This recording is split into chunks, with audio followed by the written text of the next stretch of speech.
േക്കാൾ വലിയൊരു വ്യക്തിത്വം എന്താ? അള്ളാഹുവിന്റെ പ്രവാചകനെ അതുകൊണ്ട് അനുയായികൾ സ്നേഹിച്ചതെന്താ? ഒരാൾക്ക് മറ്റൊരാളോട് സ്നേഹം തോന്നാനുള്ള രണ്ടാമത്തെ കാരണം അവന്റെ വ്യക്തിത്വമാണെങ്കിൽ അള്ളാന്റെ പ്രവാചകന്റെ വ്യക്തിത്വത്തെ വെല്ലാൻ കഴിയുന്ന ഒരൊറ്റ വ്യക്തിത്വം പോലും ലോകചരിത്രത്തിന്റെ ഇന്നലകളിൽ കഴിഞ്ഞു പോയിട്ടില്ല എങ്കിൽ ഇന്നും മദീന റൗളയുടെ ഓരത്ത് വിശ്രമിക്കുന്ന പ്രവാചകന്റെ തിരുസദസ്സിലേക്ക് ആയിരക്കണക്കിന് അനുയായികൾ ഒരു തീർത്ഥാടകരെ പോലെ കടന്നു ചെല്ലുമ്പോ വർത്തമാനകാല ലോകത്തിൽ നിന്ന് കടന്നു പോയിട്ട് 14 നൂറ്റാണ്ട് തികഞ്ഞിട്ടും ഇന്നും ഈ വേളാവൂർ പള്ളിയുടെ മുന്നിലിരിക്കുന്ന എന്റെയും നിങ്ങളുടെയും മനസ്സിൽ അല്ലാഹുവിന്റെ റസൂൽ എന്ന് പറയുമ്പോ കേൾക്കുമ്പോഴുണ്ടാകുന്ന വല്ലാത്തൊരു അനുഭൂതി ഉണ്ടല്ലോ, വല്ലാത്തൊരു സ്നേഹമുണ്ടല്ലോ.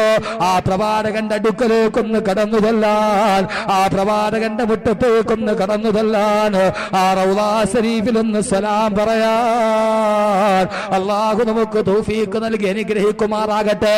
ആരെപ്പോലെ മലയാളത്തിന്റെ വീരപുത്രൻ വെളിയങ്കോട് ഉമറുൽ ഖാദിയെ പോലെ മലയാളത്തിന്റെ വീരചരിത്ര നായകർ അല്ലാഹുവിന്റെ റസൂലിന്റെ റൗളാ ശരീഫിന്റെ മുന്നിലെത്തിയിട്ട് യാ അക്റമൽ ഖുറമാനാഅതാബികും ഉമറുൽ ഫഖീർ മുർതദി ബിജനാബികും യർജുൽ ലിതാലൽ ബുകാഇ ബിബാബികും വദമ്മു മിൻ ഐനൈഹി സാല സജീമാ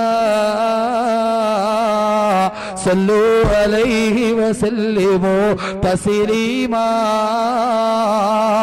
അല്ലാഹുവിന്റെ പ്രവാചകന്റെ തിരുസമക്ഷത്തിലെത്തിയിട്ട് പ്രവാചകന്റെ റൗളാ ശരീഫിന്റെ ഗേറ്റ് പൂട്ടപ്പെട്ട് കിടക്കുകയാ. അകത്തേക്ക് കടക്കാനുള്ള അനുവാദമില്ല. പാറാവുകാര് തടഞ്ഞു കഴിയുമ്പോ അള്ളാന്റെ പ്രവാചകന്റെ റൗളാ ശരീഫ് സിയാറത്ത് ചെയ്യാനുള്ള ആഗ്രഹത്തോടെ ആ കവാടത്തിന്റെ മുന്നത്തിൽ നിന്നിട്ട് ബഹുമാനപ്പെട്ട ഉമറുൽ ഖാദി വിളിച്ചു പറയുകയാ, കണ്ണിലൂടെ കണ്ണുനീര് തടന്തല്ലേ ആത്തൊടുകയാ. യാ അക്റമൽ ഖുറമാനാഅതാബികും ഉമറുൽ ഫഖീർ മുർതദി ബിജനാബികും യർജുൽ ലിതാലൽ ബുകാഇ ബിബാബികും വദമ്മു മിൻ ഐനൈഹി സാല സജീമാ സല്ലു അലൈഹി വസല്ലിമു തസ്ലീമാ.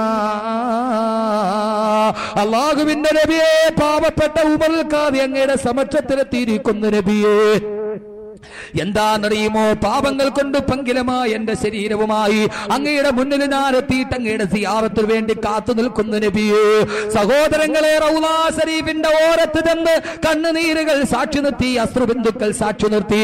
മരണത്തിന് ശേഷം 14 നൂറ്റാണ്ട് കഴിഞ്ഞിട്ടും അനുയായികളുടെ മനസ്സിൽ ഒരു മായാത്ത വിഗ്രഹം പോലെ, ഒരു കനക വിഗ്രഹം പോലെ പ്രതിഷ്ഠിക്കപ്പെട്ട ഏറ്റവും വലിയ വ്യക്തിത്വത്തിന്റെ ഉടമേ നബി മുഹമ്മദ് മുസ്തഫ വിവിധമായ മേഖലകളിലൂടെ പാവങ്ങളുടെ പുനരുദ്ധാരകനായി, അനാഥകളുടെ സംരക്ഷകനായി, സ്ത്രീത്വത്തിന്റെ വിമോചകനായി ലോകത്ത് പ്രവാചകന്റെ വ്യക്തിത്വം പറയാൻ ഒരാൾക്കും കഴിയില്ല. ആ പ്രവാചകനെ കുറിച്ച് ചിന്തിക്കാൻ ഒരാൾക്കും കഴിയില്ല.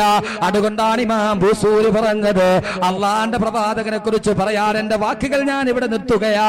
അള്ളാന്റെ പ്രവാചകനെ കുറിച്ച് പറയാൻ ആർക്കാ കഴിയുക? ഇമാം ബൂസൂരിയുടെ വാക്കുകൾ കടമെടുക്കട്ടെ. ഇമാം ബൂസൂരി അങ്ങേക്ക് അള്ളാഹു അനുഗ്രഹം നൽകട്ടെ. കശംസി തൽഹറു ഐനൈനി മിൻ ബുഅദി സഗീറതൻ വതുകിൽ ലുതർഫ മിൻ നമീമി. ഇമാം ബൂസൂരി അല്ലാഹുവിന്റെ പ്രവാചകനെ കുറിച്ച് പറഞ്ഞതാ. പ്രവാചകൻ എന്ന് പറഞ്ഞാൽ കശംസി, ഒരു സൂര്യനെ പോലെയാ. എന്താ സൂര്യന്റെ അവസ്ഥ എന്താണെന്നറിയുമോ? തൽഹറുൽ ഐനൈനി മിൻ ബുഅദിൻ സഗീറതൻ, താഴ്ഭാഗത്ത് നിന്നിട്ട് ഭൂമിയിൽ നിന്നിട്ട് അങ്ങ് അകലെ നിൽക്കുന്ന സൂര്യനെ നോക്കിയാൽ അത് വളരെ ചെറുതായിട്ടാണ് നമുക്ക് തോന്നുക.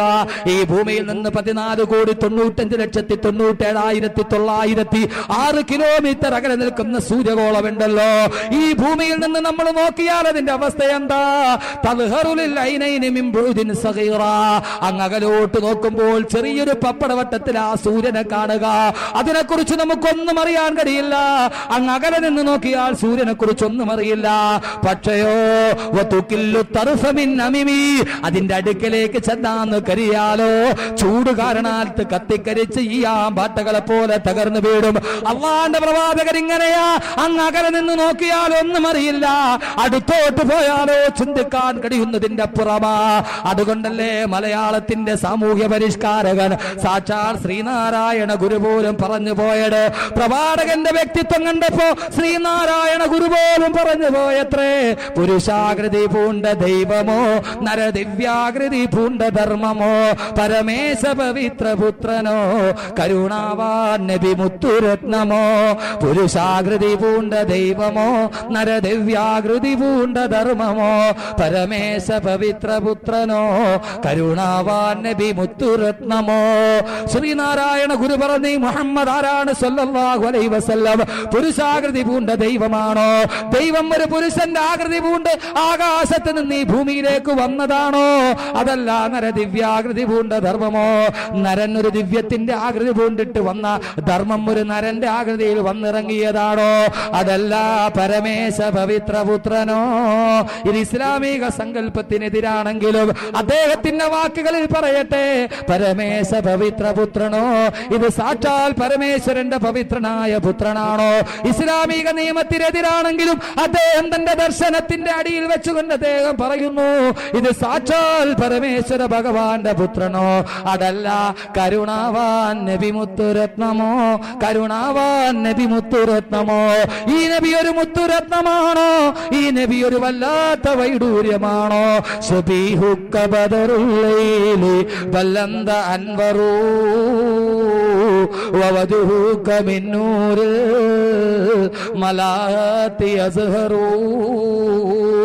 ഒരു നർജസ് പുഷ്പത്തെ പോലെ സൗരഭ്യം വിതറുന്ന വള്ളത്തോളിന്റെ വാക്കുകൾ കടമെടുത്തു പറഞ്ഞാൽ, പെരുത്ത നൂറ്റാണ്ടിനിടയ്ക്കൊരിക്കൽ ഈ മരുപ്പറമ്പാ മുലകത്തിൽ ഈശ്വരൻ നടുന്ന വൃക്ഷത്തെ തനിക്ക് പാന്തരായി വരുന്നവർക്ക് വിശ്രമത്തിനായി ലോകത്തിന്റെ വലിയ വിശ്രമ സങ്കേതമായ ആദരവായ നബി മുഹമ്മദ് മുസ്തഫ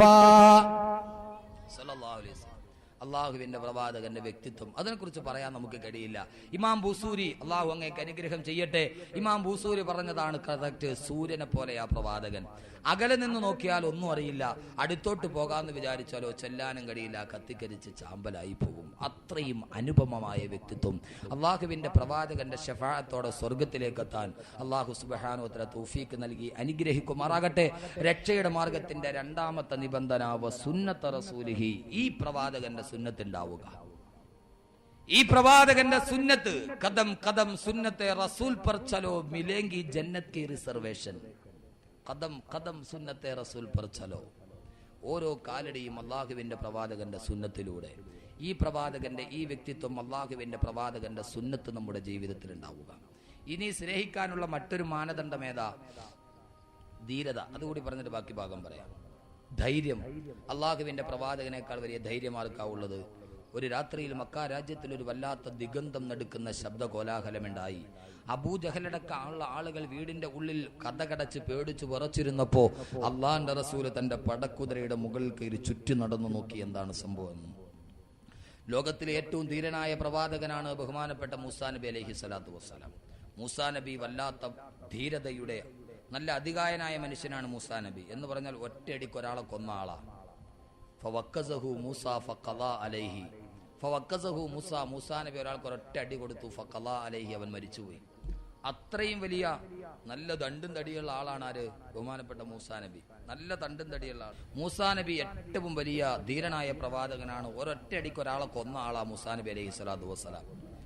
ആ മൂസാ നബി പോലും അള്ളാഹുവിന്റെ പ്രകാശം കണ്ടപ്പോൾ ബോധരഹിതനായി താഴെ വീണുന്ന. ഞാൻ കൂടുതൽ വിശദീകരിക്കാനുള്ള സമയമില്ല. പക്ഷേ അള്ളാഹുവിന്റെ പ്രവാചകൻ നബി മുഹമ്മദ് മുസ്തഫ മിഅ്റാജിന്റെ രാത്രിയിൽ പാതിരാത്രിയിൽ ഉമ്മുഹാനി റളിയല്ലാഹു തആല അൻഹയുടെ വീട്ടിൽ കിടന്നുറങ്ങിയ പ്രവാചകൻ ജിബ്രീൽ അലൈഹിസ്സലാത്തു വസ്സലാമിന്റെ അകമ്പടിയോടെ ബുറാഖ് എന്ന അതിശീഘ്ര വാഹനത്തിൽ കയറി ഉമ്മുഹാനിയുടെ വീട്ടിൽ നിന്ന് മസ്ജിദുൽ ഹറാമിലേക്കും അവിടെ നിന്ന് മസ്ജിദുൽ അഖ്സയിലേക്കും അവിടെ നിന്നും സപ്തവാനങ്ങളും താണ്ടിക്കടന്ന് അള്ളാഹുവിന്റെ ആലമുൽ ജബറൂത്തും മലക്കൂത്തും നാസൂമുത്തും ഒക്കെ താണ്ടിക്കടന്ന് ഒന്നാനാകാശവും രണ്ടാനാകാശവും മൂന്നാനാകാശവും നാലാനാകാശവും അഞ്ചാം ആകാശവും ആറാം ആകാശവും ഏഴാം ഏഴാമാകാശവും താണ്ടിക്കടന്ന് അതീവ രഹസ്യമായ അഭൗതികമായ അനന്യ സാധാരണമായ അതീന്ദ്രിയമായ കഴിവുകൾ കൊണ്ട് മാത്രം ദർശിക്കാൻ കഴിയുന്ന അള്ളാഹുവിന്റെ അത്യുന്നതമായ ആഖിറത്തിന്റെ അതിസീമകൾ മുഴുവനും ലംഘിച്ച് മലക്കായ പ്രകാശം കൊണ്ട് സൃഷ്ടിക്കപ്പെട്ട ജിബ്രീലിന് പോലും കടന്നെത്താൻ കഴിയാത്ത, ജിബ്രീലിന് പോലും പ്രവേശനാനുമതി നിഷേധിക്കപ്പെട്ട പ്രത്യേകമായ സാഹചര്യം കൊണ്ട് ജിബ്രീലിന് പോലും താങ്ങാൻ കഴിയാത്ത, അള്ളാഹു ശക്തമായ പ്രകാശത്തിൽ നിന്ന് സൃഷ്ടിക്കപ്പെട്ട മലക്കിന് പോലും ചെന്നെത്താൻ കഴിയാത്ത രഹസ്യങ്ങളുടെ കലവറയും കടന്ന് ലോകത്തിന്റെ സർവാധിനാഥനും സർവാധിപതിയും സർവേശ്വരനും സർവസ്വവും സർവാധിനാഥനുമായ അള്ളാഹുവിന്റെ സമക്ഷത്തിലെത്തി അത്തഹിയാത്തുൽ മുബാറകാത്തു സലവാത്തു തയ്യിബാത്തു ലില്ലാഹി അസ്സലാമു അലൈക അയ്യുഹൻ നബിയ്യു റഹ്മത്തുള്ളാഹി വബറകാതുഹു അസ്സലാമു അലൈനാ വഅലാ ഇബാദില്ലാഹി സ്വാലിഹീൻ അള്ളാഹുവിന്റെ മുന്നിൽ തിരുമുൽ കാഴ്ചയും നടത്തി അള്ളാഹുവിനെ ലോകത്തിന്റെ ഈ പ്രപഞ്ചത്തിന്റെ മുഴുവനും സർവസ്വരൂപത്തെ തന്റെ മുന്നിൽ ചെന്ന് മുഖാമുഖം സംഭാഷണം നടത്തി തിരിച്ചു വരാൻ അള്ളാഹുവിന്റെ പ്രവാചകന് കഴിഞ്ഞുവെങ്കിൽ അതിനേക്കാൾ വല്ലാവുന്നൊരു ധീരത ലോകത്തിനില്ല. ഈ ലോകത്തിന്റെ സർവാധിനാഥന്റെ മുന്നിൽ ഒരു ചാൺ മുന്നിൽ ചെന്നിട്ട് അഭിമുഖ സംഭാഷണം നടത്തി തിരിച്ചു വരാൻ അള്ളാന്റെ പ്രവാചകന് കഴിഞ്ഞാൽ അതിനേക്കാൾ വലിയൊരു ധൈര്യം ലോകത്തില്ല. ഉണ്ടോ? സപ്തവാനങ്ങളെ താണ്ടിക്കടന്ന അള്ളാന്റെ മുന്നിലെത്തി, 7 ആകാശവും അതുമായിട്ട് തിരിച്ചു വന്നു. 50 വക്കത്ത് നമസ്കാരമായി. മൂസാ നബി പറഞ്ഞു, അങ്ങയുടെ ആ സമൂഹക്കാരും മടിയന്മാരാണ്, അതുകൊണ്ട് പോയി നമസ്കാരം കുറച്ചു തരാൻ പറയാം. 45 ആക്കി, പിന്നീട് 40 ആക്കി, 35 ആക്കി. 9 പ്രാവശ്യം പ്രവാചകൻ അങ്ങോട്ടും ഇങ്ങോട്ടും നടന്നു ആഖിറത്തിലൂടെ. എന്തൊരു ധൈര്യമാത്! മൂസാ നബിയുടെ അടുക്കൽ നിന്ന് അള്ളാന്റെ അടുക്കലേക്ക്, അള്ളാന്റെ അടുക്കൽ നിന്ന് മൂസാ നബിയുടെ അടുക്കലേക്ക് 9 പ്രാവശ്യം പ്രവാചകൻ നടന്നു. അവസാനം 5 വക്കത്ത് നമസ്കാരമായിട്ട് തിരിച്ചു വന്നു. ആദ്യം പ്രവാചകൻ 50 വക്കത്ത് നിസ്കാരം ഓടുന്നത്, പിന്നീട് 9 പ്രാവശ്യം പോയി 5 ആക്കിയത്. അള്ളാന്റെ പ്രവാചകൻ 9 പ്രാവശ്യം പോയി 5 ആക്കി. ചേകന്നൂർ ആരോട് ചോദിക്കാതെ വീണ്ടും 3 ആക്കി.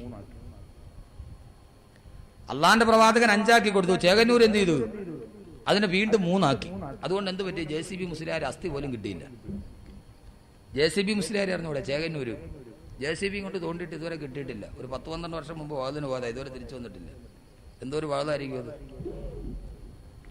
എന്റെ പ്രിയപ്പെട്ട സഹോദരങ്ങളെ, ധൈര്യത്തിന്റെ കാര്യത്തിലും പ്രവാചകനെ വെല്ലാൻ മറ്റാരുമില്ല എങ്കിൽ ഇനി നമുക്ക് മറ്റൊരാൾ